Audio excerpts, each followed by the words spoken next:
Hello, my name is Mark Martinick, and welcome to my first Fireside Chat. Fireside in honor of our most progressive president. It's Inauguration Day, and like many of you, I am very concerned about the future of our country. I'd first like to point out that this video is for anyone who wants to listen, but it's designed mostly for Democrats, non-voters, and particularly Bernie Sanders supporters. I supported Bernie in his campaign, knocked on doors, made phone calls, and I believe it's a sad day for America that Bernie is not taking the oath of office today. So why am I here? Well, since this election began, I've never witnessed such a large divide in our country. While watching the election process, I began to notice some key elements which progressives need to consider moving forward. First of all, I noticed both the Republican and Democratic sides have two types of voters: highly informed with an agenda and barely informed with an agenda. I also noticed that the largest voting bloc in America are non-voters. That's correct. We had approximately 64 million votes for Hillary Clinton, 62 million for Donald Trump, and approximately 110 million people of voting age who did not exercise their right to vote for one reason or another, which is one of the few things that gives me hope for our future. Let me explain. That's 110 million people that can be educated about the myths of America and possibly vote in the future. What myths am I talking about? Well, one example is the myth that the country would be better managed by a businessman, like the ingoing president. This has been done before. Presidents Harding, Coolidge, Hoover, Truman, Carter, George H.W. Bush, and George W. Bush were all modern businessmen. Harding and Coolidge are best remembered by scandals in their administrations. The Wall Street Journal at the time declared, "Never before, here or anywhere else, has the government been so completely fused with business." Coolidge gave us the Great Depression. George W. Bush was a failed oil man. As president, he gave us a $3 trillion war while cutting taxes for the wealthy. A businessman in office is not the answer. Another example of a myth in America is that the long-running policy of Reaganomics is effective for everyone. Although Reaganomics is not the official policy of the United States, it is the unofficial policy which dictates much of our current legislation. Reaganomics, otherwise known as trickle-down economics, is the idea that government provides an environment that helps the wealthy and corporations remain wealthy, and by doing so they will trickle down money to the people below them through jobs that they provide. More recently, you may have heard the same argument referred to as protecting the job creators. All records indicate trickle-down economics does not work for the working class. It simply protects the wealthy.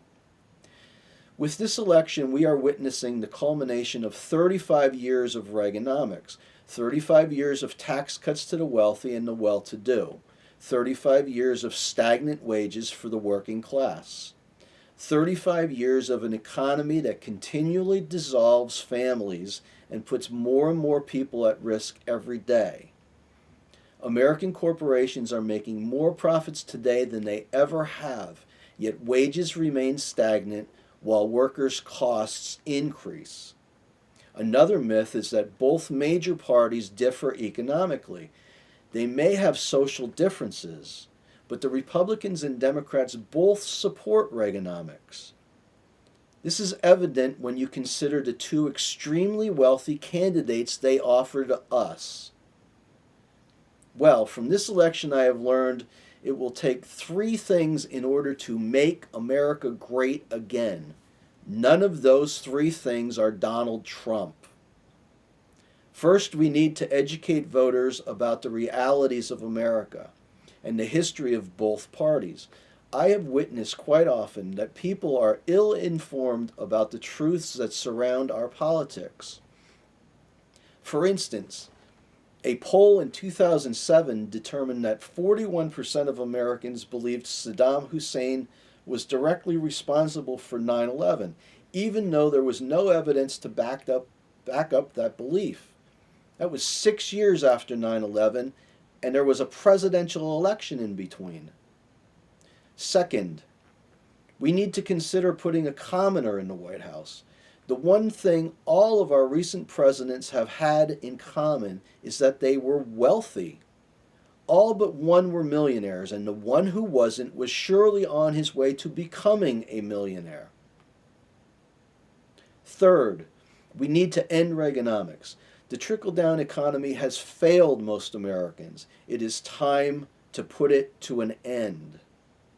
In order to begin this process, I have decided to create some talks regarding the topics that need to be addressed. First and foremost is Reaganomics. If you are interested, please pass this on. If you are interested in helping, please contact me.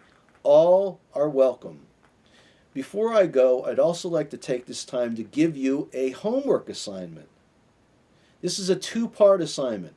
I hope you try both parts.